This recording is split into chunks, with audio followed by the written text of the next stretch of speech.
Glória a Deus, toda honra, toda glória seja dada a Jesus. Cumprimento os irmãos com a paz do Senhor. Quantos estão felizes hoje aqui? Escolha uma pessoa bonita do seu lado e dê um sorriso para ela. Abra sua Bíblia comigo, Mateus capítulo de número 26 e o versículo de número 36. Está escrito assim: e em seguida foi Jesus com eles a um lugar chamado Getsemane, e disse a seus discípulos: assentai-vos aqui enquanto eu vou ali orar. E levando consigo a Pedro e aos dois filhos de Zebedeu, começou a entristecer-se e a angustiar-se. E então lhes disse: a minha alma está profundamente triste até a morte. Ficai aqui e vigiai comigo. Feche a Bíblia, coloque no banco, na cadeira. Pegue na mão da pessoa mais perfumada do seu lado. Isso. Aperte a mão da pessoa com carinho até ela falar aleluia. Pentecostal que não faz barulho está com defeito de fabricação, né? Vamos orar mais uma vez. Pai, eu te exalto, eu te glorifico. Eu glorifico a sua majestade porque eu sei em quem eu tenho crido. Glorifico o seu nome mais uma vez pela existência da Igreja Batista da Lagoinha, por ter aberto as portas para que pessoas de diversas denominações pudessem estar conosco nesta campanha de avivamento espiritual de terças-feiras, e o seu nome tem sido glorificado. Só o reino das trevas está perdendo, Pai. E eu quero, Senhor, que ele não só perca, eu quero que venha a falência nessa noite, o reino das trevas. Senhor, eu quero que o Senhor me dê graça para ministrar a palavra de hoje. Haverá muita manifestação da sua presença nesse lugar, eu profetizo. Eu digo, Senhor, antes de começar a pregar, duas palavras de oração. A primeira é que ao redor desta igreja, num raio de 5 quilômetros, onde houver um demônio alojado agora, eu dou a esses demônios 5 segundos para desaparecerem de Belo Horizonte, porque se não sumirem, serão queimados pelo poder da glória do Senhor que descerá aqui. O segundo pedido a Deus é um pedido de atrevimento espiritual. Se ainda tenho crédito no céu contigo como pregoeiro da sua palavra, abre a porta do céu sobre esta igreja agora e manda do céu para a terra uma comitiva angelical. Eu quero anjos de fogo descendo sobre esta igreja, que eles comecem a esparramar brasas tiradas do seu altar, e onde houver um crente batizado com o Espírito Santo, remova ele agora.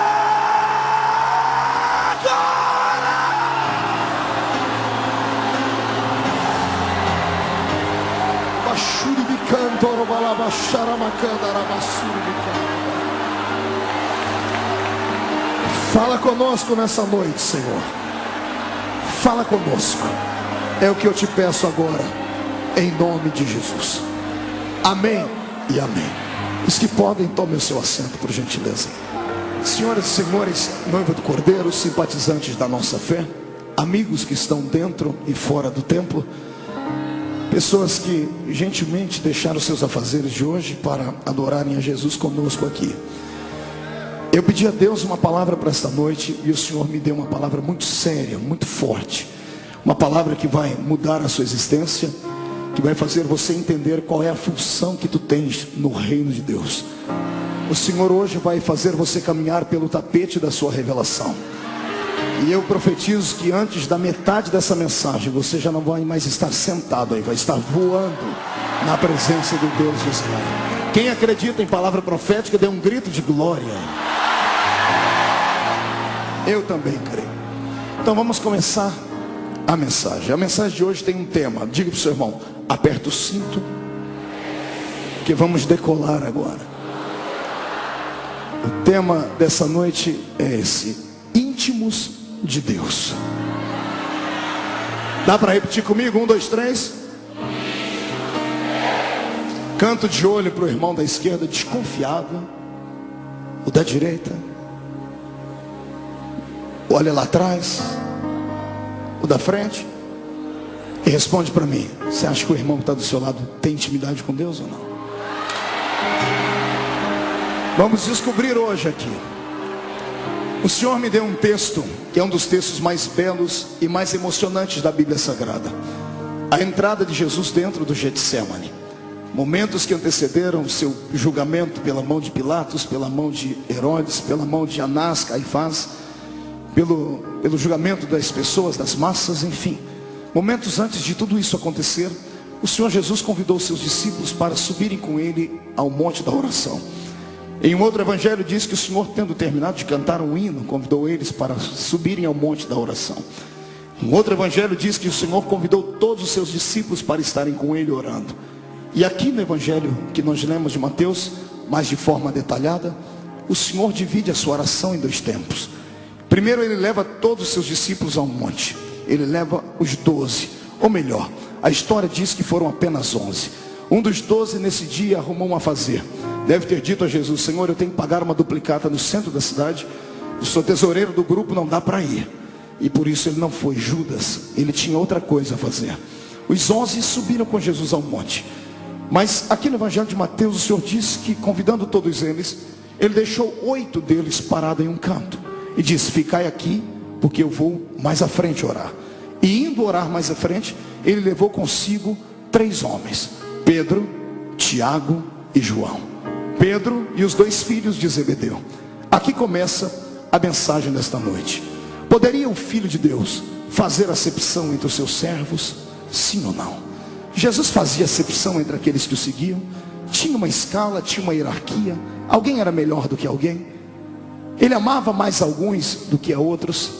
Vamos tentar hoje discernir isso dentro desta igreja, para podermos entender por que é que Jesus levanta homens e mulheres com uma unção diferenciada. Por que é que nem todo mundo é igual a todo mundo? O Senhor não faz acepção quando se trata de salvar o ser humano. Para salvar o homem, ele libera o seu grande amor. Ele salva incondicionalmente o grande, o pequeno, o gordo, o magro, o negro, o branco, o asiático, o avermelhado. Jesus é salvador de toda a humanidade. Para salvar, ele não faz acepção, mas para usar no seu reino, para liberar uma unção especial, para dar um ministério de impacto. Aí o Senhor vasculha a alma do ser humano e encontra algumas coisas que nos outros ele não conseguiu encontrar.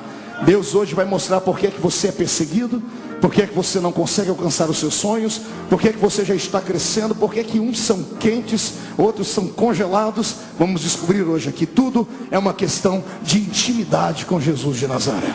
Amém? Vale mais um glória a Deus aí? Mas antes de entrar no contexto, no texto da mensagem, pastor Márcio, eu queria aqui falar com a inteligência dos mineiros, que mineiro é muito inteligente. Tentar aqui hoje descobrir o que é que os homens viam em Jesus para segui-lo. Imagine você que convencer um americano é muito difícil, porque ele é muito patriota. O reino da América do Norte é cercado e ladeado por muitos heróis. Toda nação que tem história e tem heróis, muito dificilmente eles vão se curvar diante de alguém. Raramente você verá um inglês se curvar diante de outra nação, porque eles são uma nação antiga, são carregados de heróis. Se partirmos para o outro lado do mundo, você vai ver que é muito fácil influenciar um africano, porque é um continente que infelizmente tem muito poucos heróis. O brasileiro está quase na mesma escala. O brasileiro não tem heróis. A nossa nação não tem heróis. Por isso sofremos a influência do mundo inteiro. E eu não estou mentindo. Pergunte ao seu filho que estuda o nome de pelo menos 5 heróis brasileiros. Os neurônios dele vão começar a derreter e no máximo ele vai conseguir falar 3: Tiradentes, Marechal Cândido Rondon e Zumbi do Quilombo de Palmares. Passou disso, raramente vamos lembrar de algum herói. Eu sei que você vai dizer: pastor, somos uma nação nova, temos apenas 500 anos. Eu sei disso, mas o problema não está nisso. O problema está no nosso passado. Todo ser humano precisa se espelhar em um herói. Todo ser humano que cresce precisa ter diante dele uma imagem a ser seguida. Não uma imagem de escultura, não um Deus, ou um semideus, ou um pseudo-deus, mas alguém que possa representar para ele algo que ele possa desejar ser no amanhã. Os nossos filhos acabam se espelhando em nós que somos pais. Os seus filhos e os meus filhos às vezes acabam se espelhando em heróis que ele acaba assistindo na TV. Isto aqui vale uma história muito abençoada. Quando eu era pequenino, pequenino é ótimo essa, né? Não cresci muito, mas eu morava na Vila Tatu, lá da minha cidadezinha, e a gente era muito pobre. Pobre de marré. Era tão pobre que a gente não tinha dinheiro para nada. Então a gente criava os nossos brinquedos. E no fundo da minha casa tinha uma goiabeira. Quem conhece goiabeira aqui? Deixa eu ver. Todo mundo é da roça, igual a mim. Goiabeira. Quem conhece goiabeira aqui? Deixa eu ver. Todo mundo é da roça, igual a mim. Pois bem, tínhamos uma goiabeira no fundo da nossa casa. E eu tinha 2 amigos particulares, o Tom e o Jerry. Nada disso. Tom é porque a mãe dele colocou o nome dele de Everton. E Jerry porque a mãe era apaixonada por um cantor da jovem, média, velha guarda. Jerry sabe tudo, hein, crente? Glória a Deus. Esse aí. E aí íamos nós 3, eu, o Tom e o Jerry. E a gente ficava debaixo daquela goiabeira criando situações, inventando brincadeiras. E você sabe que mente de criança é fértil. E um dia, um dos 3, besta, porque só besta para ter uma ideia dessa, em cima da goiabeira dissemos assim: vamos brincar hoje de Liga da Justiça. E um dos 3 disseram assim: hoje nós vamos brincar de Liga da Justiça. Cada um escolhe um herói. E aí, falamos, e aí, que nós... Em cima da goiabeira alguém disse: olha, isso aqui agora é a espaçonave dos super amigos. E de repente um fez um barulhinho, e arrancou uma folha da goiabeira e disse: recebemos agora uma mensagem lá do Pentágono. Ó a cabeça de criança. E disse: aqui está escrito que o sol está se apagando. E só os super amigos podem voltar a fazer o sol aquecer de novo. E de repente olhamos um para os outros e disse assim: então vamos nós. Acionamos a espaçonave, pastor Márcio. Começaram a chacoalhar ela, né, para o motor pegando. E um em cada galho daquela goiabeira. E o Tom era muito levado. O Tom começou a chacoalhar e disse: estamos sendo atingidos por uma chuva de meteoros. Daqui a pouco o Jardim: vamos desviar daquele buraco negro. Quase caiu lá de cima. De repente, um dos 3 gritou e disse: estamos com um problema. Estamos perto do sol demais. A carcaça da aeronave não está aguentando. Estamos derretendo. Pense num dia de alegria. Eu fiquei em pé em cima daquela goiabeira. Eu estufei o peito, murchei a barriga, levantei as 2 mãos para cima e disse: para o alto e avante. E pulei. Você ri porque não foi você que quebrou os 2 braços, né? Essa munheca é torta até hoje, derivado daquele tombo. Mas foi a semana mais alegre da minha vida. Na rua inteira ficaram sabendo que eu era o super-homem. Eu andava com os braços dizendo: super-homem, obrigado por ter salvado a terra. Eu fiquei muito feliz. Eu contei essa história apenas para você entender que todo mundo precisa de um herói. Todas as nações têm os seus heróis. Convencer uma nação que tem um herói é muito difícil. Agora, convencer uma nação que não tem herói nenhum é muito fácil.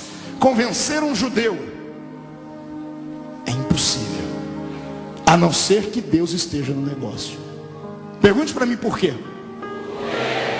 Porque na veia deles corre o sangue não de um, não de 2, mas de um sem número de heróis. Detalhe, não heróis fictícios, não alter ego de homens que tiveram uma infância podre, aprisionados pela psicologia infantil, pela falta da presença do pai, que criaram super-homens, que criaram Batmans. Não, eles tiveram heróis de verdade. E nós temos um livro que atesta a existência desses heróis. Está aqui na Bíblia. Imagine você sendo um judeu. A infância do judeu começa, o primeiro catecismo dele é o da fé. Antes de aprender a ler e a escrever, ele aprende a história do Deus de Israel. Imagine você sendo criança, sentado na beira da cama com seu pai, e antes de dormir falar: papai, me conte uma história dos nossos heróis. E o pai olhar para você e dizer assim: filho, você não é comum. Pegar no seu braço e dizer: aqui na sua veia corre o sangue de homens que fizeram o céu tremer, que fizeram o mar se abrir, que fizeram a terra saltar, que fizeram mortos sair de dentro das suas tumbas.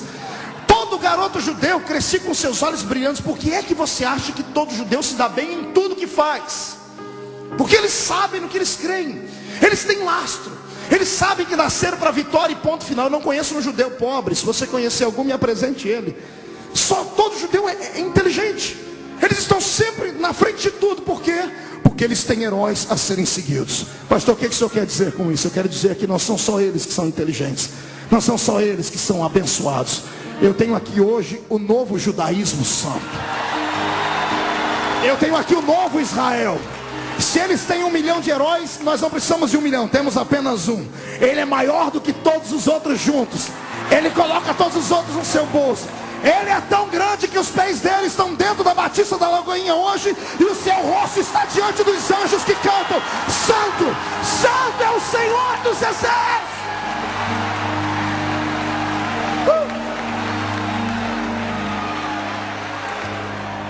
Quando Jesus veio à terra, esses judeus esperavam um herói.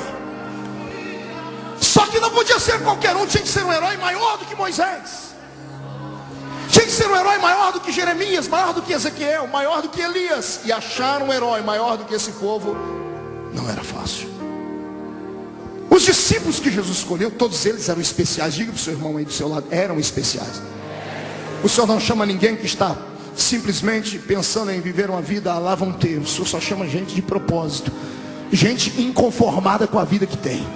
É por isso que quando o cidadão começa a procurar, ele acaba encontrando. É por isso. Todos os que Jesus escolheram eram especiais, mas todos eles buscavam um herói. E convencer esses homens não era nada fácil. Eu fico imaginando qual a arma, qual o poder tinha Jesus para convencer os discípulos. Eu sei que alguns podem levantar a mão e dizer: pastor, mas eram homens pescadores, era gente inculta, incauta. Nem todos. Eu estudei a base da psicologia, a vida dos 12 discípulos. Dos 12, Jesus tinha 2 que, além de serem inteligentes, universitários, eram visionários. Levi era um deles, e o outro era Judas, o Iscariotes. Judas não era ignorante. Se traçássemos o perfil psicológico dos 12 discípulos hoje aqui, e se Jesus tivesse uma empresa e fosse escolher entre os 12 um para trabalhar, só um passaria no crivo da psicologia: Judas Iscariotes. Ele era pleno de conhecimento. Ele não trocava a mão pelos pés, não atravessava o carro na frente dos bois, não falava, não dava bom dia a cavalo, como se diz lá no nosso interior. Ele era inteligente. Ele vinha de uma região chamada Cariotes. A região de Cariotes era a região onde nasciam as cabeças pensantes dos judeus. Nasciam ali o povo inteligente, aqueles que não aceitavam o jugo de Roma. Haja visto que Barrabás era da mesma região de Judas, sabia disso? Aquele Barrabás apresentado nos filmes de Mel Gibson não é o verdadeiro Barrabás. Ele não era um assassino truculento, maluco, como apresentam os filmes. Ele era um terrorista. Ele era alguém que foi preso. Roma, lembre-se bem, Roma só prendiam pessoas que lutavam contra César. E o que é que um judeu vai fazer contra César, senão dizer que César não era o rei? Eles queriam a liberdade dos judeus, está entendendo? Judas era um desses, era um visionário. Quando ele ouviu a pregação de Jesus, quando ele ouviu a mensagem de Jesus, ele foi simplesmente imantado pelo mestre. A unção que havia em Jesus atraiu Judas, porque Judas disse: esse aí é o herói que eu estava esperando, é o verdadeiro. Eu sei que muitas pessoas dizem assim: ah, pastor, Judas foi um traidor. A gente só se lembra dos últimos momentos dele.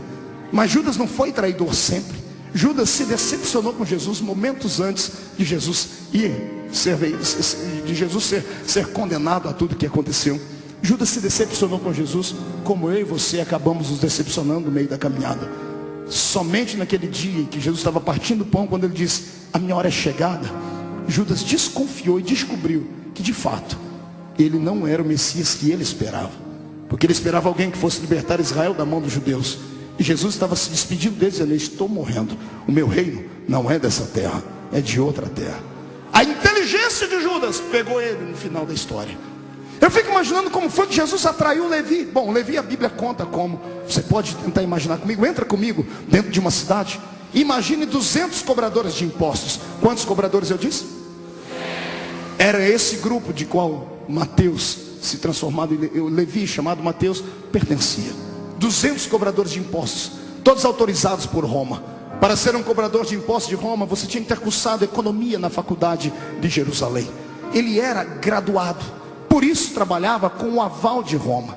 Eles se reuniam, eles faziam uma espécie de arrastão financeiro pelas cidades. Escolhiam a cidade maior e todas as cidades circunvizinhas vinham pagar o tributo ali. Por isso precisavam de 200 cobradores. Cercavam uma rua, colocavam mesas, 100 mesas de um lado, 100 mesas de outro, e o povo vinha pagar. Eu quero que você imagine Jesus com alguns discípulos entrando ali para escolher Mateus.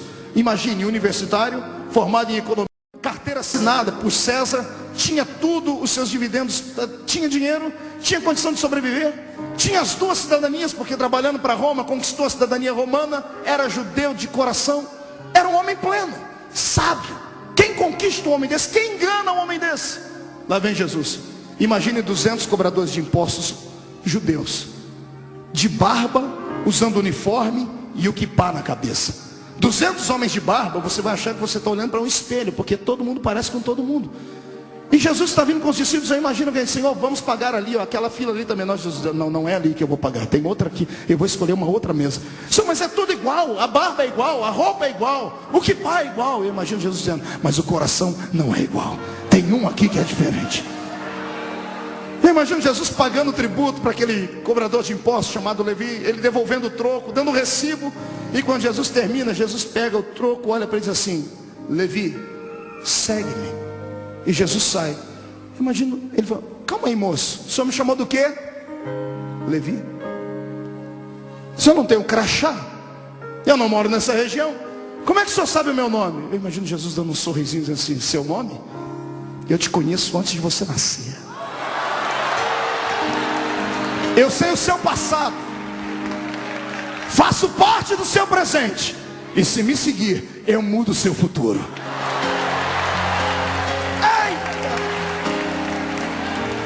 Jesus está indo embora e Levi está aqui. A carteira assinada, uma profissão bem feita, família. O que tinha Jesus para atrair esse camarada? Ele não era comum. Ele só atraía gente especial. É por isso que quando eu prego dentro de uma igreja como essa, eu fico alegre, porque eu prego para nata. Eu não estou pregando para o resto. Estou pregando para aquilo que há de melhor. Está entendendo?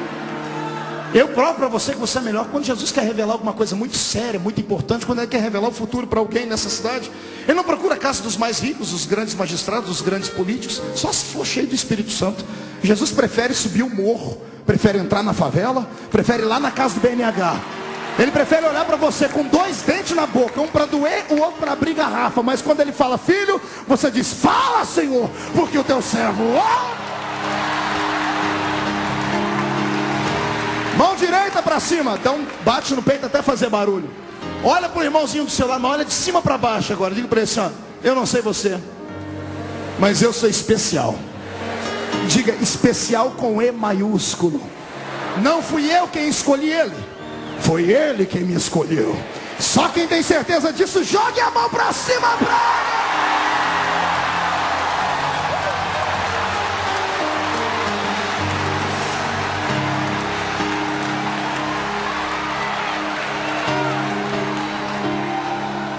Convencer um judeu não era nada fácil.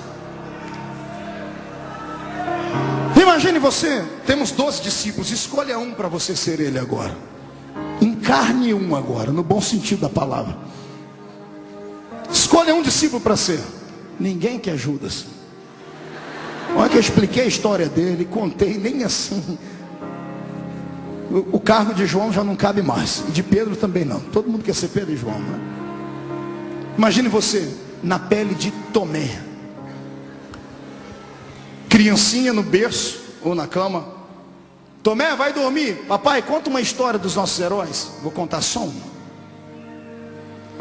Deita aí, Tomé. Pois não, pai. Ó, pai, mas tem que ser uma história para eu acreditar, porque o senhor sabe que eu não acredito em qualquer coisa.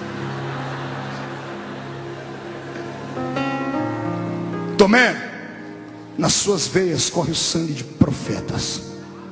Na sua veia corre o sangue de um homem que tinha tanto poder que ele andava com uma capa nas costas dele. Um dia ele encontrou um grupo de lenhadores trabalhando e um lenhador chorando. Ele disse, por que você chora, lenhador?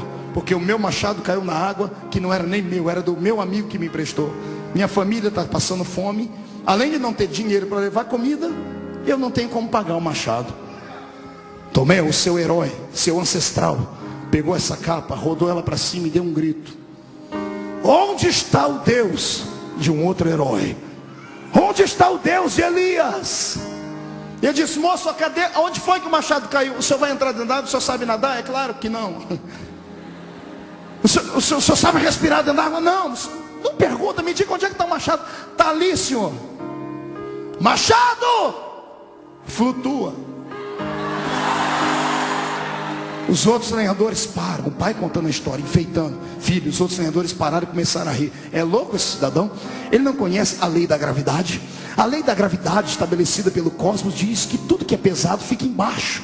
O ferro é mais pesado na sua anatomia do que a água. Ferro não flutua. Filho, o profeta só deu uma olhadinha para dizer assim, o meu Deus criou a gravidade. E o machado, que era de ferro, eu não sei se virou isopor, plástico ou papel, flutuou em cima da água. O rapaz entregou o machado na mão dele, e o nome do Deus de Israel foi glorificado.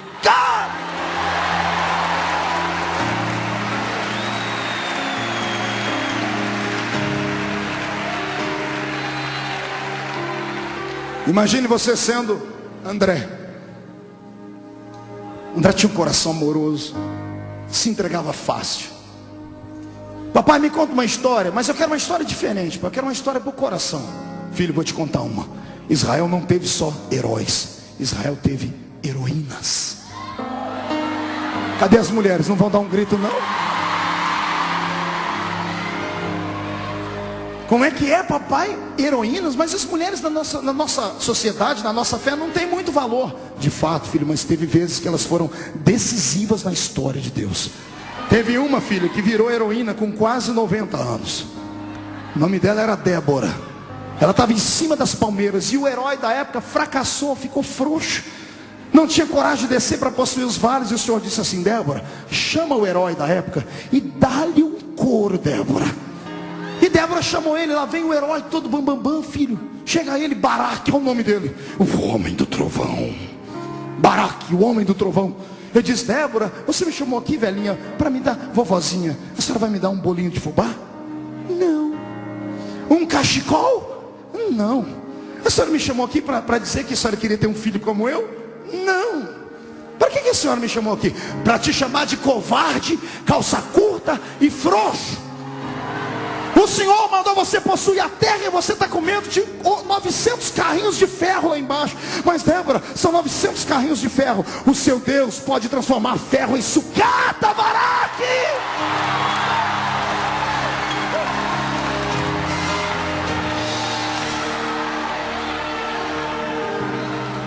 Lá está André. E aí, pai? E aí que Baraque, filho, nosso herói, saiu correndo. Ficou atordoado, que a mulher falou na unção. Quando ele estava no meio do caminho, ele parou e voltou. Débora, o que foi? Desce comigo. Mas eu não consigo pegar a espada, levantar, não consigo brigar, eu tenho 90 anos. Você não precisa pegar a espada, só a sua presença, a sua fé, a sua arma não está no exterior, está aqui dentro. Se você vier comigo, eu desço para aquela batalha e a vitória será nossa.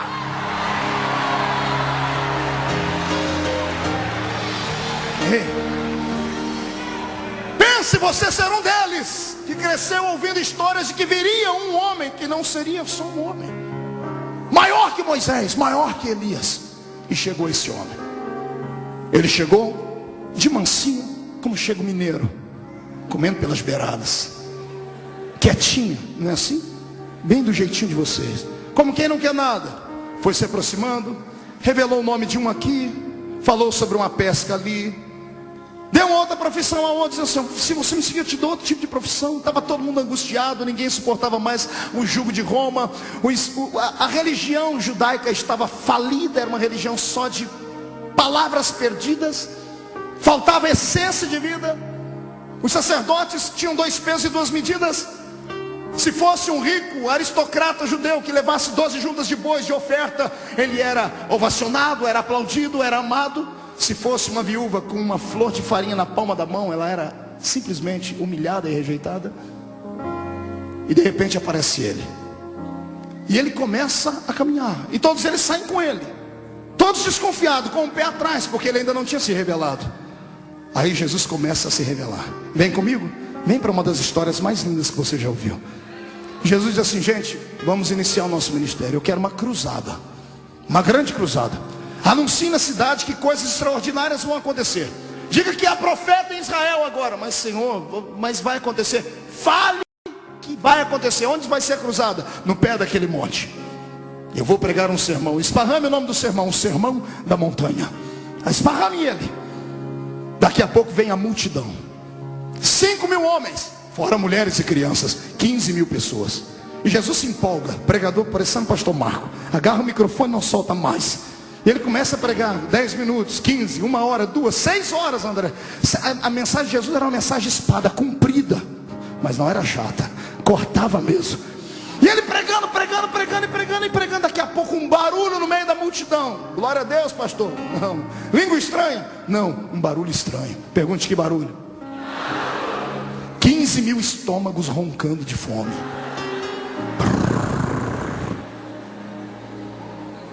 Os discípulos se reúnem e dizem assim: gente, o negócio está ficando feio. Alguém pede uma palavra: Senhor, para o sermão um minutinho. Jesus fala: o que está acontecendo, Senhor? Está na hora de mandar esse povo embora. Por quê? Porque, Senhor, já é tarde, eles estão te ouvindo o dia inteiro, não tem comida. E Jesus olha para eles assim: olha, dê vocês de comer. Pedro: Judas, que foi? O mestre está mandando dar de comer para a multidão. Senhor, ninguém dizimou esse mês. Ninguém ofertou. O dinheiro que tem não dá para comprar comida nem para a gente. Como é que nós vamos alimentar 15 mil pessoas? Jesus diz: se vira. Senhor, não tem jeito. Aí Jesus: então agora vocês vão começar a me conhecer. Mande a multidão se assentar. Se assentam em grupos de 50.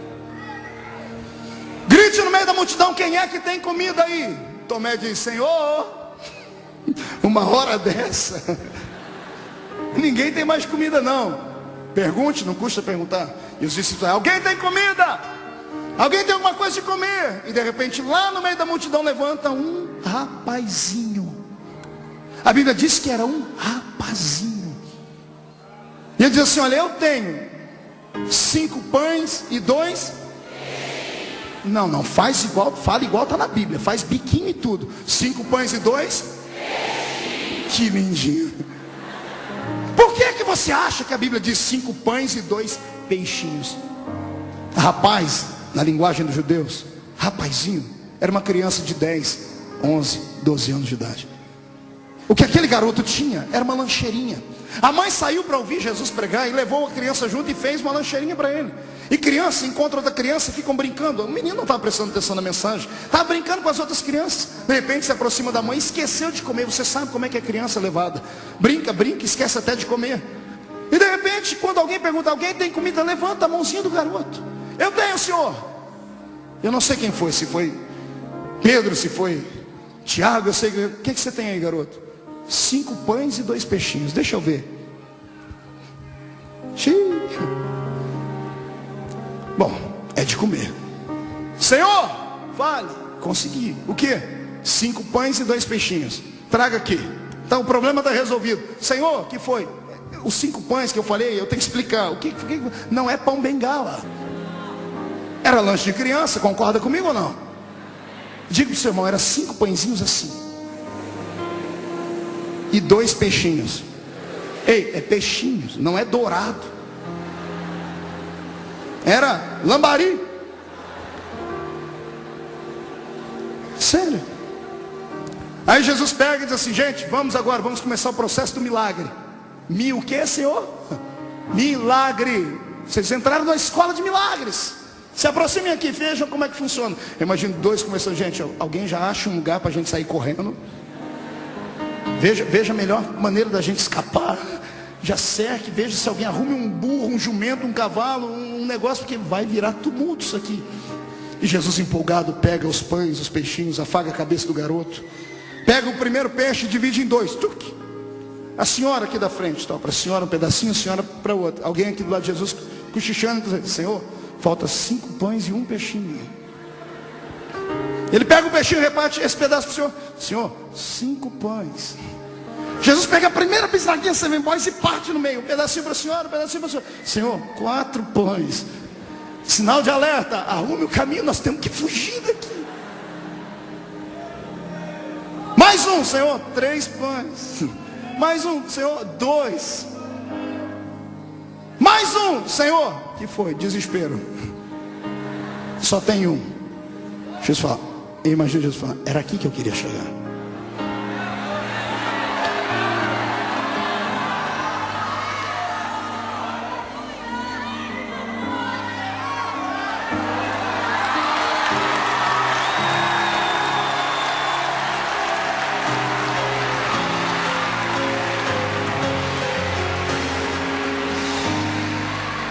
Eu quero os 12 aqui do meu lado. Jesus parte o pão e diz: Pedro, esse primeiro é seu. Pedro pega o pão, e quando está todo mundo olhando para esse pão, quando eles tiram o olhar desse e olham para esse, esse está inteiro ainda. O que aconteceu? Agora ninguém mais olha, eu não estou olhando para a mão dele. Ele diz: Pai, eu te dou graças, Pai. Jesus fala: Tiago, esse é seu. Tiago está até errando a mão porque está olhando para cá. Enquanto essa mão de Jesus vai para lá, essa aqui o pão faz assim, ó.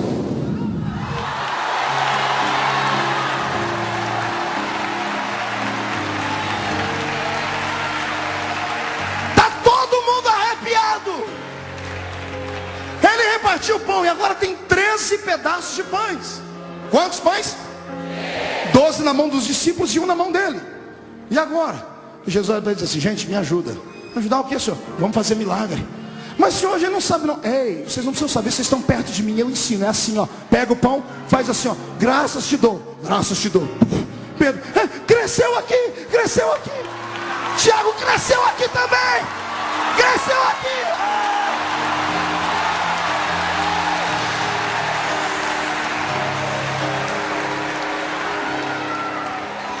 A parte mais bonita vem agora. Agora desaperta o cinto que você vai quebrar tudo agora. A minha Bíblia diz que sobrou quanto cesto? Pergunta para o seu irmão: por quê? Por quê? Depois que eles alimentaram todo mundo, cada um arrumou um cesto e ficaram brincando de fazer milagre. Quando acabou o cesto, aí parou. Não tem mais cesto para encher. Aí parou o pão. Cada um pega um cesto, vai Jesus na frente, dando uma risadinha por dentro, e atrás vem os 12, cada um com o cesto. Que homem é esse? Gente, tá aqui, ó, 12 cestos.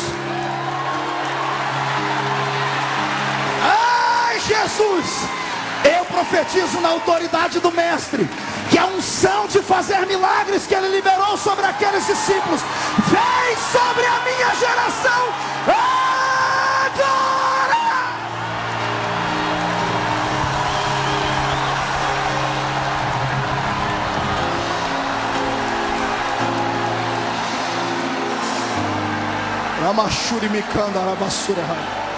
Sente aí. Você descobriu desde a primeira vez que eu preguei aqui: eu não sou um grande pregador, eu sou um bom contador de histórias. Foi todo mundo dormir, Jesus dormindo num quarto separado, e no outro quarto os 12. Entre lá dentro agora. Imagina a conversa dos 12. Judas e Mateus, os estudados. Gente, calma aí, tem que ter uma explicação. Não, tem que ter uma explicação. Será que foi fermento? O que será que foi? Eu imagino Pedro dizendo: larga a mão de ser besta, vocês dois, rapaz. O homem, é o cara, ele é o cara. A gente estava esperando ele. Não, Tomé, não, eu só acredito se acontecer mais algumas coisas aí. Jesus está do outro lado, do lado divino dele, escutando tudo que eles estão falando ali dentro. Jesus diz: espere amanhã, espere amanhã. Acorda de manhãzinha. E aí, estão preparados para quê? Vamos para a escola de milagres. Bora, senhor. O que nós vamos fazer hoje? Hoje nós vamos atravessar o mar, porque eu quero ir do outro lado. Mas senhor, é longe. Não interessa, eu sou o chefe, eu mando. Vem, todo mundo. Eles entram dentro do barquinho. Judas está lá, irado, dando as últimas moedinhas, pagando a embarcação do táxi. O que ele vai fazer do outro lado? Tem tanta gente para ser ganho aqui. Ele entra e Jesus diz assim: gente, olha, a caminhada foi difícil, eu passei a noite orando. Eu vou ficar aqui na polpa do barco dormindo um pouquinho, ok? Quando chegar do outro lado, vocês me acordem. Eu imagino Jesus arrumando o travesseiro, dormindo e morrendo de dar risada por dentro. Porque como homem, ele só sabia o ali, mas o Deus que estava dentro dele, o Cristo que enchia aquele Jesus, sabia tudo. Então ele já sabia o que ia acontecer. Daqui a pouco, levanta uma tempestade, e vento, e água, e sopro, e grito, e desespero. 12 discípulos, cada um com um balde, tirando água lá de dentro. Gente, está na hora de acordar ele. Está não, rapaz, vamos, a gente já está passando, está nada, está fechando o tempo. Daqui a pouco a gente não dá mais, temos que chamar ele. Mas chamar, o que ele vai poder fazer? Bom, pelo menos ele morre com a gente. Senhor. Eu nem acredito que ele estava dormindo. Acho que ele estava só igual mineiro, com o olho aberto, todo fechado. O que foi? Senhor, uma tempestade. Tempestade, cadê? Aí, senhor, essa tempestade? Isso é uma brisa. Não, senhor, a água parecendo um copinho. Senhor, ajuda a gente. Claro que eu ajudo. Lá vem Pedro: senhor, o quê? Um balde. Para quê? Precisa ajudar a gente, tirar a água daqui. Eu lá preciso de balde, rapaz, dá licença. Vocês não me conhecem ainda. Jesus sai da polpa e vai lá para a proa do barco.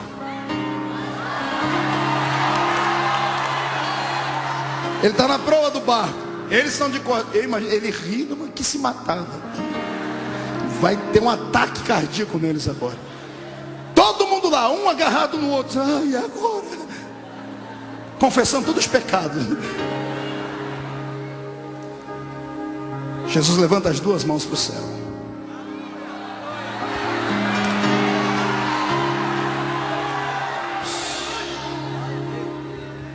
E ele grita.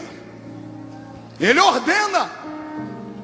Ele dá uma palavra de ordem à água e ao vento. Eu estudei um pouquinho nessa minha vida. Estudei física, química, conheço um pouco de biologia, estudei astronomia. Eu sou fuçado para estudar as coisas. Eu já ouvi falar de braço do mar, mas ouvi falar que mar tem ouvido. Ouvi falar que vento escuta. Foi a primeira vez. Vento, acalma-te. Mar, aquieta-te.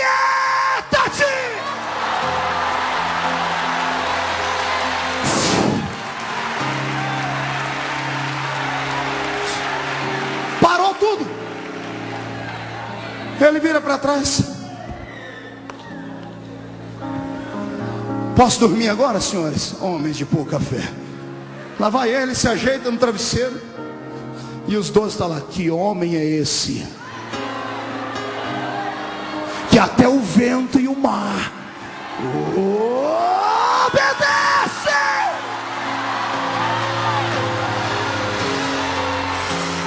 É que o mar e o vento não estavam autorizados a falar. Porque se o Senhor dissesse, fala para eles quem eu sou, o mar e o vento gritariam: Ele é aquele que sustenta o universo na palma da sua mão, e que pela força do seu poder cuida de todas as coisas. Ele é Deus em cima, é Deus embaixo. Antes dele nada do que foi feito se fez. Tudo foi feito por ele. Ele é Deus.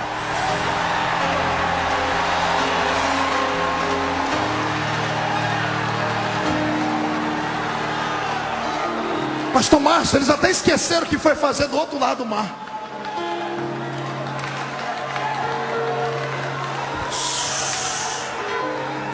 Eu estou na introdução da mensagem. Daqui a pouco eu chego na mensagem. Como, vem cá. Jesus está dormindo num quarto, os outros num canto. E ele dizendo, e agora, gente? Dá para acreditar nele? Tomé, está melhorando. Ô Tomé, não, pode ter sido um vento contrário que soprou, uma nuvem quente que se esvaziou da nuvem fria. Jesus do outro lado dizendo, amanhã eu me revelo. Acordo, tomo um café da manhã. Senhor, onde nós vamos hoje? Hoje nós vamos por aí. O que nós vamos fazer? Escola de milagres. Hoje eu vou fazer uma coisa com vocês que vocês nunca viram. E vocês vão aprender hoje parte do meu caráter. Vocês vão encontrar hoje um dos grandes inimigos da humanidade. E vocês vão ver o que é que eu sou capaz de fazer com ele. Vamos. E Jesus chama todo mundo para cantar um hino. O hino da Batista da Lagoinha ainda. Está todo mundo cantando. Quando chegam numa grande avenida lá de uma grande cidade, eles viram a esquina, vem a caravana da vida cantando, se depara com a caravana da morte.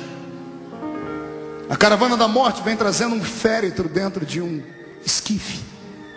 A caravana da morte só tem tristeza, uma mulher chorando lá do caixão, e um sacerdote miserável, que fazia o enterro dos filhos das judias viúvas, caminhava 10 metros longe do caixão.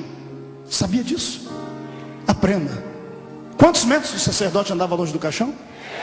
Pergunta para mim, por quê, pastor?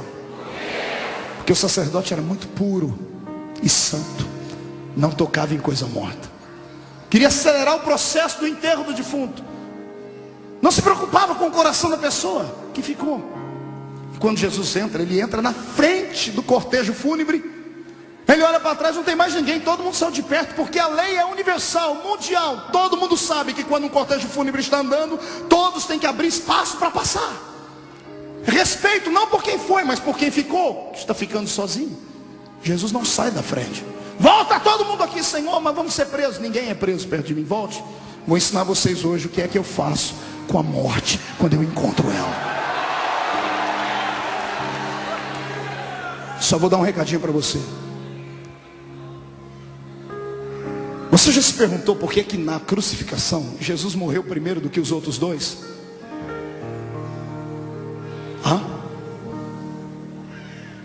O crucificado era tratado de maneira igual. Os três sofreram a mesma coisa, apanharam do mesmo jeito, foram chicoteados do mesmo jeito, foram preparados para morrerem na cruz. Por que é que Jesus morreu primeiro do que os dois? Porque ele era mais fraco? Porque ele carregava o peso de toda a humanidade? Não. Eu orei, e a resposta que veio aqui eu acreditei em cima. Jesus morreu antes dos dois. Porque se os dois morressem primeiro do que ele, era morrer e ressuscitar. Nunca, pastor Márcio, a morte cruzou o caminho de Jesus e ficou lá dando risada. Todo morto que cruzou o caminho dele ressuscitou. Todo. Eu disse que todo morto que cruzou o caminho dele ressuscitou.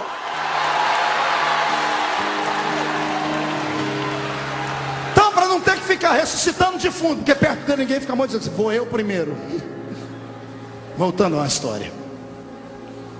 Quando Jesus para e olha para aquela mulher, ele não se comoveu com o rapaz, ele se comoveu com a mãe do rapaz. Quando Jesus olhou para ela, o lado divino dele vasculhou a mente dela, porque Jesus veio à terra para isso, para entender o ser humano. Foi isso que Deus veio fazer em carne, porque Deus, da primeira à quinta dispensação, inocência, consciência, governo humano, patriarcal e lei, veio na nuvem, na graça, no fogo, na glória, e não pôde absorver o sentimento da humanidade. Deus não conseguiu compreender porque que o homem não conseguia respeitá-lo. Aí Jesus veio e se desfez da sua forma divina e veio ser um como nós, para entender o que é frio, o que é calor, o que é dor, o que é abandono, o que é sofrimento, o que é choro. E agora Jesus estava diante de uma experiência única. Ele queria entender por que é que as pessoas choravam quando o morto ia embora. Aí o lado divino dele entra na mente da mulher e vasculha a memória dela. E ele entende por que ela chora, por isso que ele chorou com ela. Você nunca se perguntou por que Jesus chorou com ela? Foi só por causa disso. Quando ele foi na memória dela, sabe o que ele viu? Ele viu aquela mulher com 8 dias de bebê nascido, com as suas entranhas ainda dilacerada, sorridente, com dores, mas sorrindo, indo com o marido, com uma pombinha, um pouquinho de flor de farinha, entrando dentro do templo, porque todo macho de 8 dias era apresentado para o Senhor. E Jesus viu dentro dela a memória do sacerdote, pegando o bebezinho e levantando: Senhor, transforme ele num profeta, transforme ele numa bênção para Israel, numa bênção para a sociedade, numa bênção para o judaísmo. Jesus viu que ela entregou um sacrifício por aquela criança. E quando ele viu para dentro dele, ele disse: é verdade, agora eu sei por que eles choram. Essa criança foi consagrada a mim, e ela foi embora antes da mãe. E Jesus chorou com ela. E quando Jesus olhou para aquele caixão, ele não viu uma criança, ele viu os sonhos daquela mulher. Ela era viúva. O filho daria sustento a ela no futuro. O filho, toda vez que ela olhava para o filho, ela lembrava do pai, do marido que tinha ido embora. Era o sustentáculo dela. Já era maldita por estar na terra viúva. Viúva era destratada. Tinha um filho para lhe dar graça, agora não tinha marido nem filho. Estava humilhada. Além do sonho estar morto no caixão, a cova estava aberta no cemitério. Aí Jesus entra e para a história. Ele faz aquilo que nenhum sacerdote tinha coragem de fazer. O sacerdote está a 10 metros do caixão. Ele vai e se aproxima do caixão. Ele olha para dentro do esquife e olha para a mulher e diz assim: não chores. E ele levanta aquela mão de novo. Quando ele levanta aquela mão, os 12 lá no canto dizem: o que ele vai fazer? Toda vez que ele levanta essa mão, algo acontece. O que ele vai fazer agora? Eu quero aqui desmistificar uma passagem da Bíblia, essa que estou citando, para que você entenda melhor. A Bíblia diz que Jesus tocou o esquife. Ele tocou o quê? Esquife é feito de que matéria? Madeira. Esquife é caixão. Isso. Para que Jesus ia tocar no caixão? Se caixão não ressuscita, se madeira não tem vida. É que o escritor da Bíblia, e todos eles, sendo judeus e bons judeus, queriam limpar a imagem de Jesus, porque nenhum judeu aceitava ninguém colocando coisa a mão em defunto, em coisa morta. Então escreveram: Jesus tocou o esquife. Ele não tocou o esquife. Ele enfiou a mão, foi no peito do defunto. Está olhando nos olhos e dizendo: não chores. Ele enfia a mão no peito do defunto, além de estar dentro do caixão, ainda estava amarrado, igual Lázaro, atado, parecendo uma múmia. Jesus disse, não chores. Eu imagino a mão dele procurando o coração sem vida, enfiando a mão no meio das talas, encontrando o peito do rapaz. Não chores, moço, levanta-te. Levanta-te. Você acha que o rapaz simplesmente fez assim, ó? Puf. Deixa eu te explicar o que é preciso fazer para um morto ressuscitar. O sangue está coagulado, seco. O coração explodiu lá dentro. Os rins viraram uma pedra. A pele está esturricada, azulada ou roxa. A pupila dos olhos está dilatada. A língua está virada para dentro, enrolada. Não há mais mucosa dentro da sua boca, não há mais umidade nas bocas. Os nervos estão travados. Possivelmente a perna do rapaz foi quebrada para ser colocada dentro do caixão.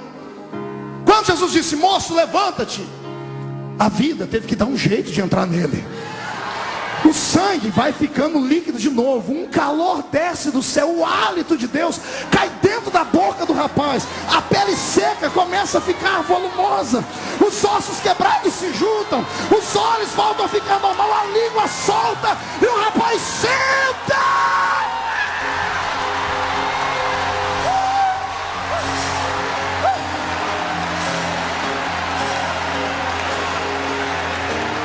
Esse é o Jesus que eu sirvo. Como eu sempre cito toda terça-feira aqui, meu velho pai me ensinou um ditado: quem pode manda, e quem obedece é porque tem juízo. Você tem juízo? Me obedece. Levante as duas mãos para cima. Eu profetizo que nenhum dos seus sonhos, ainda que estejam mortos e atados, secos e quebrados, ainda que tenha uma multidão gritando, vamos enterrar, ainda que o coveiro já tenha cavado o buraco e lá está a lápide, o Senhor Jesus manda dizer que nessa noite Ele trava esse defunto e diz, vai voltar a viver, vai ressuscitar.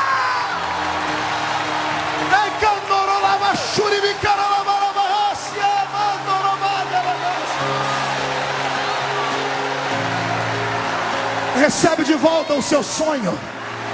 Leva de volta o seu sonho para casa. Se algum sacerdote seco queria enterrá-lo, deixa ele gritar num canto, hoje não tem enterro. Não, você que gosta de ir para velório e comer bolachinha com chazinho, hoje não tem bolachinha nem chazinho. Hoje tem festa. Hoje tem celebração de festa.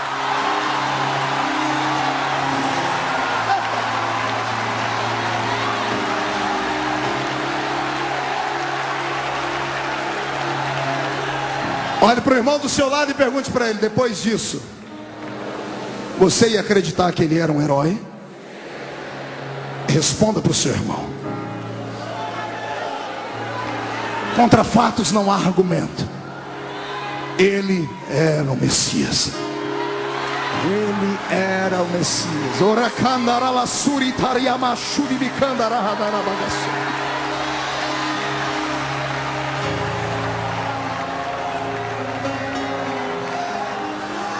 Jesus passou 3 anos e meio ensinando a eles tudo que ele sabia. Ele mostrou a eles que tudo que um homem faz, o outro pode fazer. Ele mostrou a eles que se tiver unção, fé, comunhão com Deus, o impossível pode brotar. Ele graduou cada um deles. Só que enquanto ele ensinava, ele os observava. Ele fazia o quê? E sabe o que eu descobri? Vamos para a mensagem de hoje. Sabe o que eu descobri? Eu descobri que ele descobriu, no meio dos 12, 3 grupos distintos. Ele separou os 3 grupos. O primeiro grupo era o grupo dos seguidores. O segundo grupo foi o grupo dos amigos. E o terceiro grupo, o grupo daqueles que conseguiram intimidade com ele. Detalhe, todos são especiais. Diga para o seu irmão, todos são especiais. Só que diga, alguns são seguidores. São especiais, mas são apenas seguidores. São especiais, mas são apenas. O segundo grupo são amigos. E o terceiro, gente íntima, André. Gente que tem coragem de fazer aquilo que ninguém mais tem coragem de fazer. Os seguidores, Jesus não os isolou, os usou, se revelou a eles. Só que os seguidores estavam preparados para ver apenas coisas que todo mundo podia ver. O seguidor pode ver aquilo que é comum, mesmo que Jesus esteja operando milagre, mas é um milagre comum. O seguidor pode ver ele mandar o vento e o mar parar, ver o morto ressuscitar. O seguidor pode ver e até participar da multiplicação dos pães. O seguidor pode ver ele expulsar um demônio, mas para por aí. Até para orar com ele, os seguidores ficam aqui embaixo. Por quê? Porque estão com ele, mas não se envolveram com ele. Gostam dele, mas não estão apaixonados por ele. Tem afinidade, mas não estão perdidamente loucos de paixão. Porque quem está louco de paixão faz qualquer coisa. Está entendendo? Quem é louco de paixão salta no meio das águas. Se é tu, manda eu ir. O seguidor olha para ele e diz: eu recebi poder. Jesus, eu fui naquela cidade pregar, não quiseram me ouvir. Eu posso mandar cair fogo do céu e destruir a cidade inteira? Não, calma, calma. Não, mas o Senhor deu poder? Dei, mas não é para isso, calma. Seguidor é racional. O que ama faz por paixão. O amigo é apaixonado. O amigo está com outro no meio de uma batalha, está apanhando, tem 15 homens batendo um amigo. Se é amigo verdadeiro, ele não esquenta, ele vai apanhar junto, mas não deixa o camarada sozinho lá. O seguidor pensa: bom, eu sou amigo, mas depois a gente conversa, a gente se vê depois. Nós temos esses três grupos dentro da igreja. E como sempre, a matemática bíblica é real. Os seguidores é sempre o maior grupo. Seguidores são aqueles que eu costumo chamar de Maria vai com as outras. Tanto faz como fez. São especiais, foram reconhecidos, foram salvos, mas não querem compromisso. Não querem compromisso com aquilo que é sobrenatural. Não querem compromisso com verdades. Querem ser crentes, mas querem ser crentes de domingo. Querem ser crentes de cantar uma musiquinha. Querem ser crentes até entregar o dízimo, mas para por aí. Não quero compromisso, não quero expulsar demônio, não quero testificar, não, eu quero ficar aqui na minha. Sou seguidor, respeito ele, mas tá bom para mim aqui. Nós temos uma geração de seguidores, gente que é especial porque Jesus se revelou a eles, mas não tem coragem de ir além do normal. É gente que não quer tirar os pés do chão. Até entraram no rio do avivamento, mas estão lá com o dedão no fundo do rio. Não solta o dedo, morre de medo. Ei, a palavra do Senhor para você é essa: solte o dedo e vem nadar.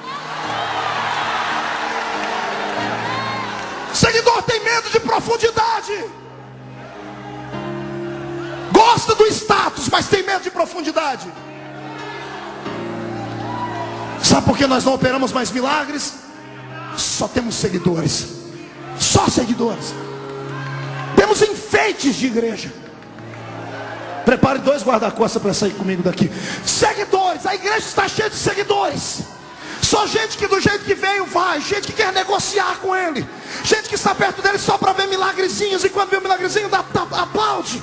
Gente que quer coisa simples. Eu quero dizer para você: conhecer Jesus é como entrar numa escola. Você pode permanecer lá embaixo no alfabetismo espiritual, ou pode ser graduado. Eu não quero ser apenas do jardim de infância. Eu quero diploma de graduação com meu mestre.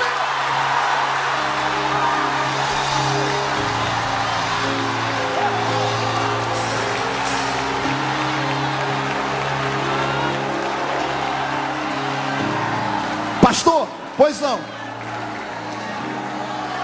A oportunidade é dada igual a todos? Sim.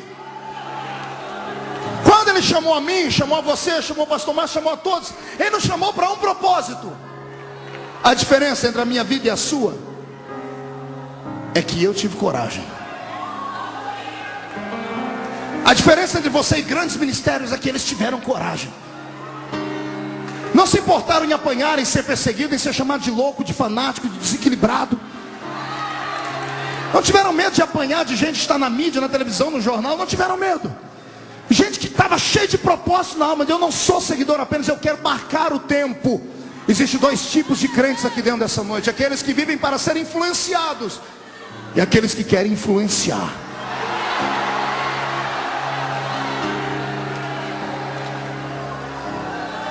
Pastor, mas tá bom ser especial, ser seguidor, mas pelo menos eu estou no circuito dele, sim. Só que você nunca vai crescer. Você vai ser como metade dos evangélicos desse país. Só acostumaram a ouvir, não sabem fazer. Tudo que conhece é porque ouve alguém dizer, não tem coragem de buscar.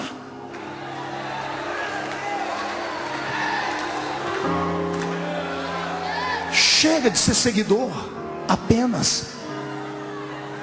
Dê um upgrade na sua vida, amado. Vem comigo, a escolha é sua. Para ser amigo, você tem que ter coragem de fazer coisas que ninguém mais tem coragem. Mesmo que você faça coisas erradas por impulso. Mas é melhor errar tentando do que nunca tentar. É melhor bater com a cara no muro e voltar do que nunca ir. É melhor voltar e dizer assim, mas eu pelo menos tentei, do que ser igual a você que está na igreja há 500 anos. Não pisou, não viu o dilúvio, mas pisou no barro que sobrou na terra. Acha que tem todo o conhecimento aqui dentro e não sabe ganhar uma alma para Jesus. Só sabe murmurar e perseguir as pessoas, só sabe maldizer. Só sabe ver uma igreja crescer e dizer, aquilo lá é heresia, abrir as portas. Sai para lá, Satanás!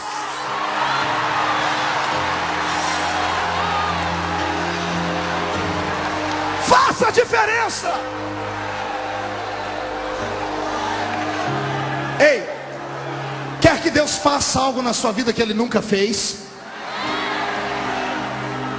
Então faça algo para Ele que você nunca fez. Ouse. Crie coragem. Tem 12 dentro do barco, só um quis pular lá, pastor. Depois ficaram todo mundo, afundou, homem de pouca fé. Ele vem e diz assim, eu afundei, mas só eu tive o gostinho de pisar na água.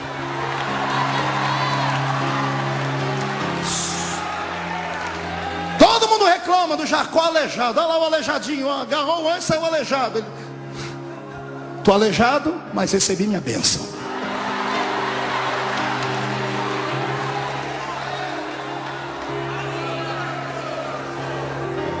Surpreenda a Deus.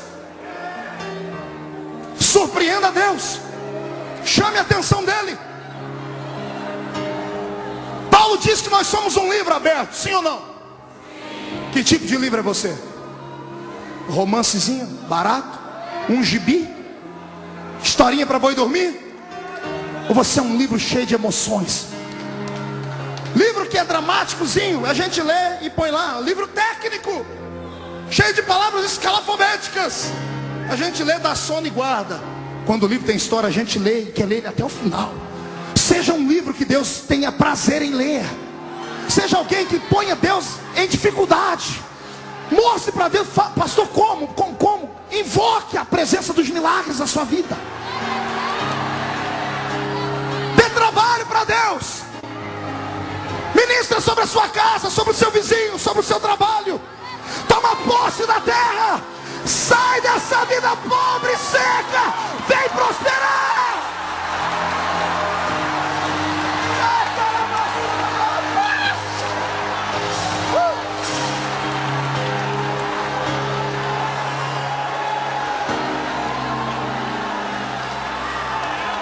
Os amigos caminham com Jesus até um certo ponto. Os seguidores vêm mais abaixo. Até para orar com Jesus, o seguidor tem que ficar mais embaixo.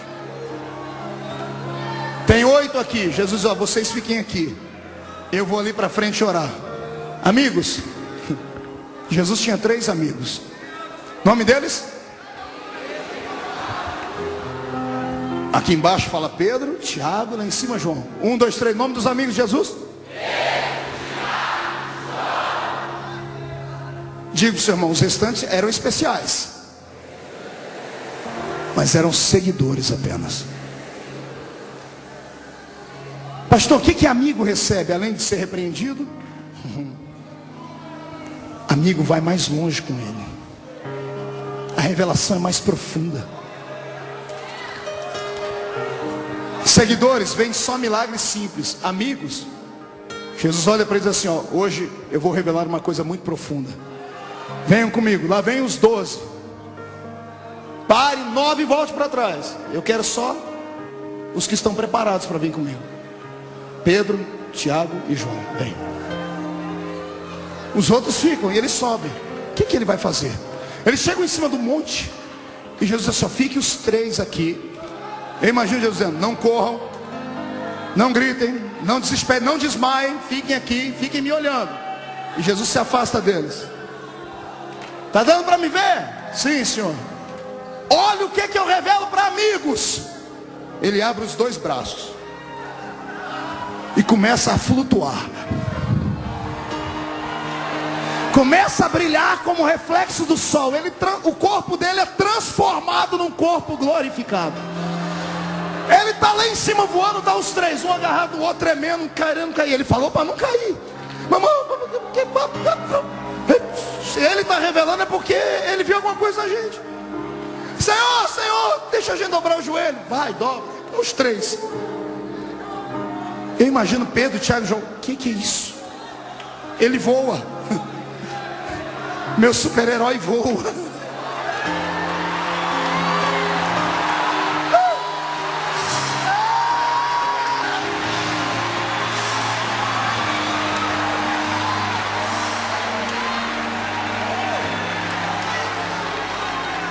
Ele está subindo. Quando ele está lá em cima, está os 3 aqui, quase desmaiados. Parece 2 figurões para ele. Os maiores heróis de Israel, Moisés e Elias. Como é que eles sabiam? Lógico, os 2 se apresentaram. Ei, vocês são amigos dele? Meu nome é Moisés. E o meu é Elias. Esses aí mesmo. O senhor abriu o mar? O senhor subiu na carruagem? O senhor representa os profetas? O senhor representa as leis? Sim. Vocês são grandes? Somos, mas não tão grandes. Eu, Moisés, represento a lei. Eu, Elias, represento os profetas. Mas nós 2, Moisés, já ensaiamos lá no céu. Agora a coreografia, 1, 2, 3. Um de lá, outro de cá, aponta um dedo para eles. Mas a ele vocês devem seguir.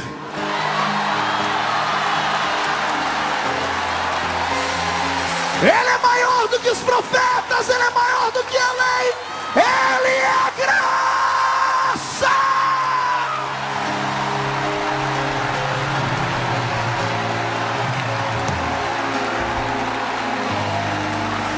Segure um pouquinho. Eu vou te explicar agora por que um irmão no nosso meio não chora, não grita. E por que o outro quase desmaia, quer pular de cabeça para baixo. É uma questão de intimidade. É amizade. Está entendendo?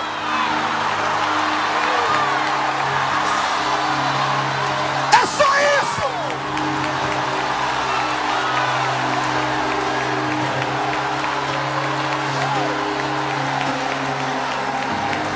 Eu não maltrato os seguidores. Pastor Marcos, os irmãos que estão numa igreja tradicional, que não gritam, não pulam, não cantam, não oram, não acreditam em línguas, eles vão para o mesmo céu que a gente? Vão. Mas pastor, vão, porque a salvação é pela graça. Não é por nada que o homem faça, é por aquilo que ele fez. Ah, pastor, então eles pelo menos são equilibrados, ninguém mexe com eles. Comigo, que pulo, grito, me chamam de louco, desequilibrado. Eu vou ser um deles. Fica onde você está. Pergunta para mim, por quê, pastor? Quando a gente for arrebatado, todo mundo, quando atravessar o portão e chegar lá dentro, os irmãos nossos que são só seguidores vão ficar apavorados. Não acreditam em línguas, fogo, anjo, cavalo de fogo. Imagina entrar lá dentro, olhar para o trono, Deus é um fogo consumidor.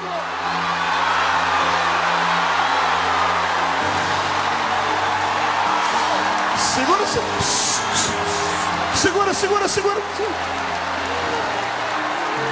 Até eles acostumar com o ambiente lá em cima, pastor Márcio, o povo da Batista da Lagoinha já fez a festa.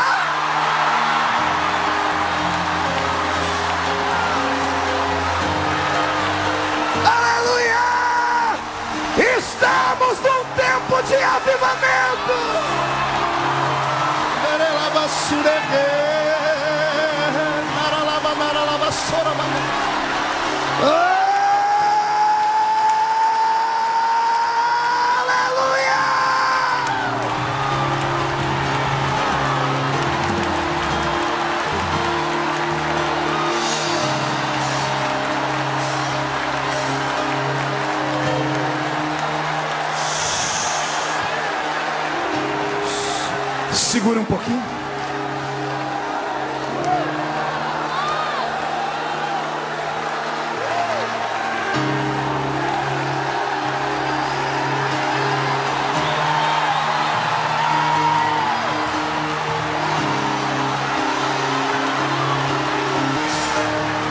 Senhor Jesus, onde houver um crente batizado com o Espírito Santo agora, aqui dentro, lá fora pelo telão ou em casa assistindo pela internet, enche eles até não aguentarem mais. Agora, já!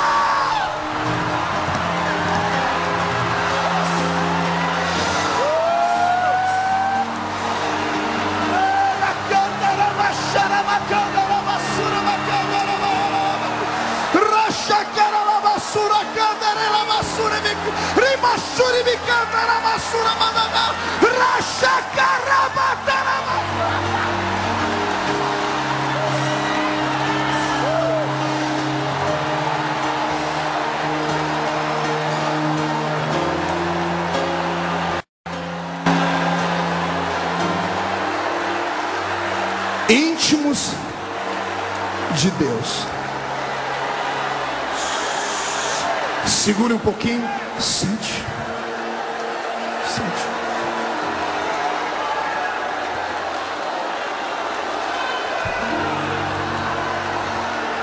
É por isso que há tanta diferença de crentes. Todos são especiais, lembrem disso.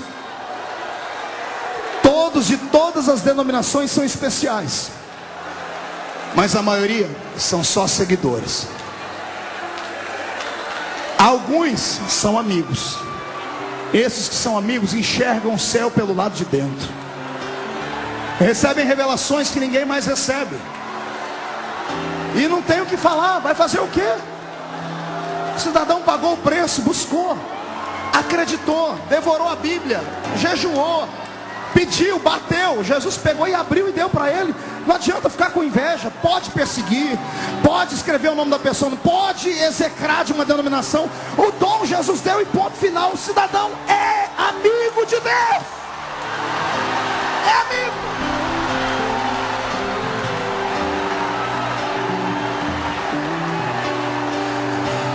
Segura aí, senão a gente não vai embora hoje. Olhe para cá. Já temos dois grupos, pastor Márcio e André: seguidores e... Dá uma olhadinha pro seu irmão de novo. Pergunta para ele aí: seguidor ou amigo?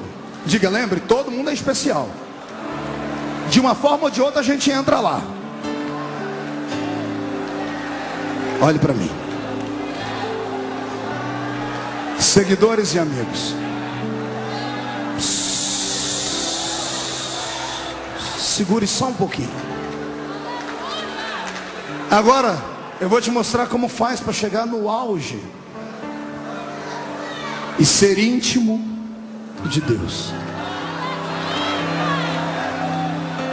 Os três amigos, onde Jesus ia, eles iam junto. Pastor, eu posso pedir para 3 pessoas subirem aqui? Preciso de três cidadãos de terno aí, ó. Deixa a Bíblia aí, deixa a Bíblia aí. Põe a Bíblia, vem cá. Vamos ver quem que é o mais bonito? Todos, né? Mas o senhor é o mais idôneo. Fique aqui. Não é velho, é idôneo. Esse aqui vai ser Jesus. Aleluia. Fique você dali. Pedro e Tiago, fica lá. Aqui está João. E os 9 sentados, todo mundo comendo peixe frito. Jesus gostava de churrasco de peixe, está na Bíblia isso. Ele era chegado em peixe. Não se estranhe se na boda do cordeiro tiver um peixe frito assado. Não se assuste. Fique aqui do lado dele. É para ficar do lado, cabra ruim. Fica um do lado aqui, isso. Todo mundo lá, mas os amigos sempre perto dele. Perto, mas não tão perto. Você é só amigo por enquanto. Os amigos estão aqui. Os seguidores e os amigos. Dia vai, dia vem. Dos 3 amigos, um começa a se aproximar mais dele. Estão comendo um peixinho frito, os outros 2 ficam parados. Mas tem um que... Outro dia, outro churrasco. Jesus está contando as parábolas, as histórias. Ele pega, e os outros 2, dá uma olhadinha para ele aqui. Faz uma carinha assim. Cochicham contra ele. E ele está aqui. Ele não está nem aí para o que eles estão falando. Está aqui, pastor. No outro dia, a intimidade, eu já disse, a intimidade é uma coisa interessante. Além de estar aqui, eu quis andar. Seguro. No outro dia, ele está assim.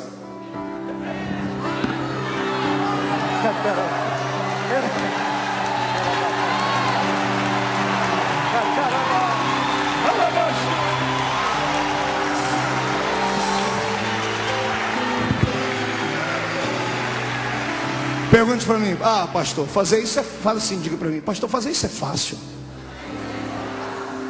Hoje, há 2000 anos atrás, ser judeu, você vê um judeu andar de mão dada com um homem. Se você vê alguém aí fora de mão dada com outro homem, você já fica todo malicioso, preconceituoso. Imagine há 2000 anos atrás, no Oriente, onde a cultura é extremamente machista, contra o afeminalismo, está na Bíblia. Paulo pregando contra isso, já tinha a história de Sodoma e Gomorra. Um homem encostar no outro. Eu imagino que João passou, mesmo entre os seguidores, mesmo entre os amigos. Ele não se importou com o que os outros falavam.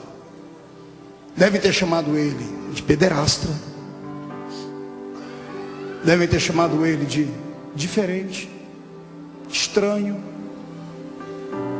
E Jesus nunca o recriminou. Pelo contrário, um dia Jesus percebeu que o coração dele estava todo mundo com inveja dele. E Jesus abraçou João e disse assim: o que importa a vocês todos que ele viva, até que me veja vir no meu reino e na minha glória.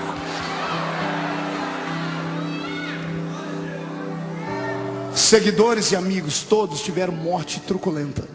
Foram mártires.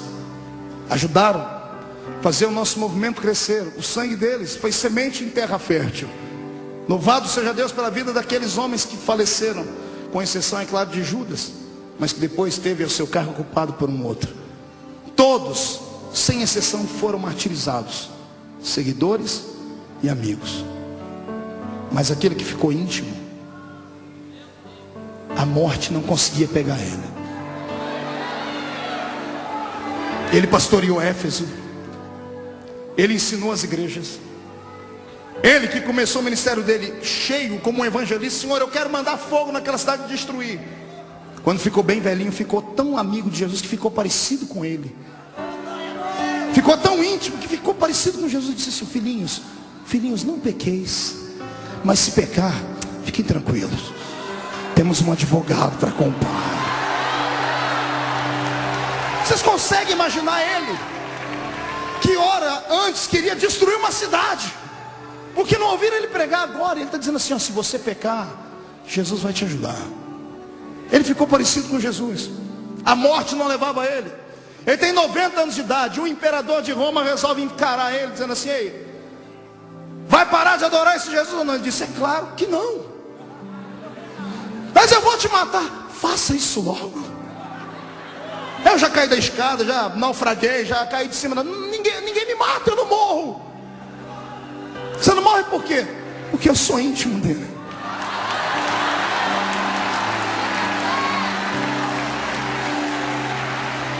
Um imperador de Roma fez assim com ele: ninguém te mata, a morte não te pega, não, pois eu vou dar um jeito. A sua morte será pior do que a de todos. Ele pega um censo e vê como todos morreram. João Marcos arrastado pelas ruas de Alexandria, Pedro crucificado de cabeça para baixo, Tiago ao fio da espada, alguns decapitados, Tomé esfolado. Ele viu todas as mortes. Ele disse: eu quero arrumar uma morte que nenhum deles teve. Você é o último, então sua morte vai ser pior. Ele tem uma ideia brilhante. Veio dos quintos dos infernos, faz um tambor de azeite quente, acende um fogo e fica borbulhando, azeite fervendo. O imperador chega diante de João e diz assim: tá aí, ó, ou nega, ou vou te jogo aí dentro. Ele diz, eu imagino João olhando e diz: ó, se eu fosse um pouco mais novo, eu pulava aí dentro. Você pode me dar uma ajudadinha, porque 90 anos de idade, meu filho, me ajuda. Você não tem medo da morte? Rapaz, a morte é minha amiga, rapaz. É a carruagem que vai me levar para junto daquele meu íntimo.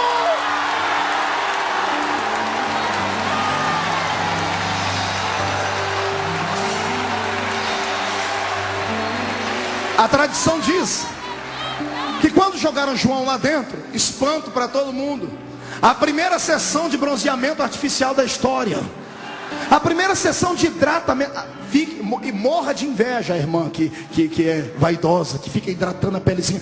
O primeiro homem da história a hidratar a pele inteira com azeite quente, fervendo, azeite escorrendo pelo corpo, azeite não queimava, ele enchendo a boca de azeite. Ô rei, cai aqui dentro. Vem. Ô João, segura, porque agora você vai voar. João, por que esse azeite quente não te queima? Simples, como eu era íntimo dele, ele botou um azeite aqui dentro que é mais quente do que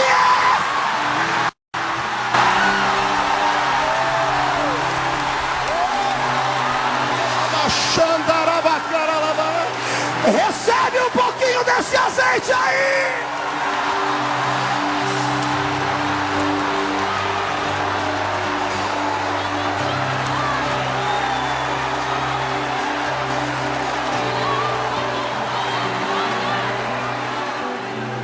Chave para abrir céu não fica na mão do crente, fica no joelho dele.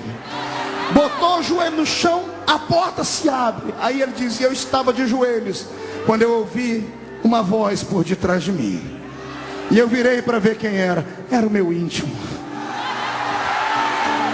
E ele estava bonito. Seus olhos estavam como fogo, seus cabelos como a lã branca, uma roupa branca no corpo e um cinturão de ouro no peito. O seu pé reluzia como latão que saía da fornalha, e da sua boca saiu uma espada com os dois fios, dizendo: João, quem é íntimo não fica na terra, sobe pra cá.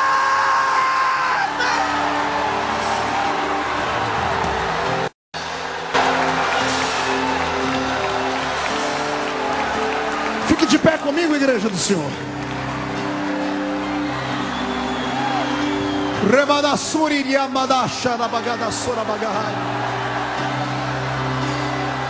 Pegue na mão do seu irmão.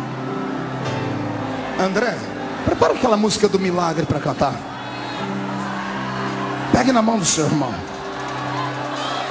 Olhe para mim. Quando eu era garoto na igreja, me chamavam de louco, fanático. Eu era o famoso espalha-rodinhas. Ninguém queria ser meu amigo, porque eu só sabia falar de Deus. Não aceitava piadas imorais, não aceitava carnalidade. Eu era chato, confesso.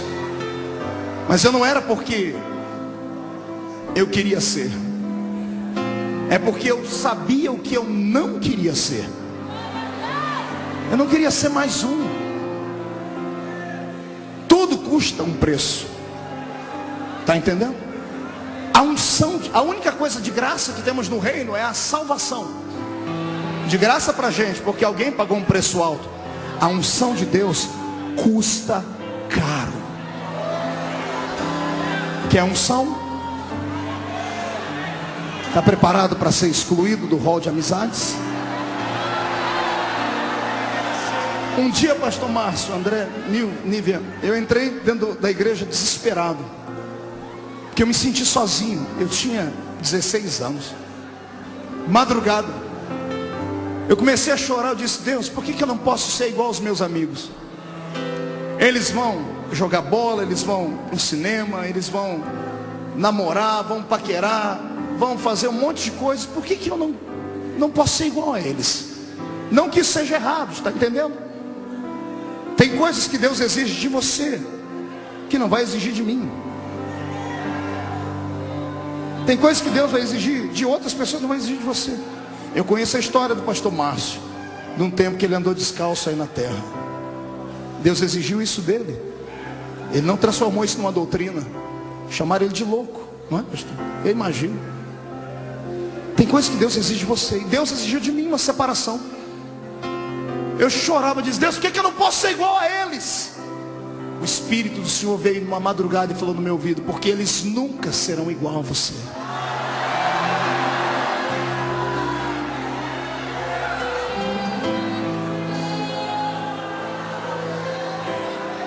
Todos os meus amigos, que eram os paqueradores da igreja, eram os moços que eram mais famosos, as meninas que chamavam mais atenção, só se esqueceram de uma coisa: que o tempo passa. E depois de 15 anos, eles estão lá na minha cidade, casados, um trabalhozinho normal, indo na igreja de domingo a domingo, cheio de problemas, porque não santificaram a vida quando podiam. Tudo que planta o homem colhe. Os que me chamavam de louco, de fanático, quando eu estou na cidade, descobrem, eles ligam para todo mundo e enchem a igreja. Quando termina o culto, eles vêm me abraçam assim: por que eu não fui igual a você? Quantas vezes, tem gente que já me pediu perdão 1 milhão de vezes: por que eu te chamei de louco, de fanático? Deus está pesando a mão em mim. Disse: não, Deus não faz isso, foi uma opção sua. Eu optei em ser diferente. Lembre-se, todos são especiais. Seguidor, amigo e íntimo. Mas só pode ter revelações profundas aqueles que pactuarem mais fundo com Deus. Nada que você faz em sacrifício ao Senhor fica em vão. Nenhum tipo de jejum que você faça, quer seja de palavras, quer seja de roupa, quer seja de comida, quer seja, se for para Deus, para ser uma pessoa diferente, não fica em vão. O Senhor marca em algum lugar no céu. Eu te convido hoje, mineiro, a mudar de vida, a deixar de ser só mais um seguidor. Eu te convido a se envolver com Deus. Posso dar um testemunho, pastor Márcio? A primeira vez que eu estive aqui naquele domingo, quem estava aqui no domingo que eu participei, a primeira vez, tinha um rapaz ali, ó, naquela galeria, um rapaz forte, e o Senhor me deu uma palavra de revelação para ele, da mente dele, que ele tinha uma veia entupida, e o Senhor estava mudando a vida dele.